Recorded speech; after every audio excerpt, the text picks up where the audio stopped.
Sa mga newbies dyan, ang laging tanong, ano nga ba dapat i-take? Anong supplement daw ang the best? Pero wait lang, bago ka bumili ng supplement, may mas importanteng bagay ka na dapat unahin. Iyon ay ang pagkain. Ang nutritious food ay higit na mahalaga sa kahit anumang supplement. Hindi magic pills ang supplement. Kung kulang ang balanced diet mo, hindi rin magiging effective kung ano ang iinumin mo. Kung gusto mo ng gains, ang protein sa whole food ang unahin mo. Tulad ng chicken, fish, egg, tofu, lean meat, etc. Ayun muna ang unahin mo bago ang mga whey protein.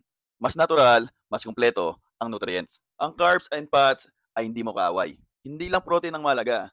Good carbs tulad ng kamote, brown rice, oats, siyempre ang healthy fats tulad ng avocado, olive oil, at nuts. Ito yung mga nagbibigay ng energy para mas malakas ka sa workout mo. Ang tanong, kailan ka nga ba dapat mag-take ng supplement?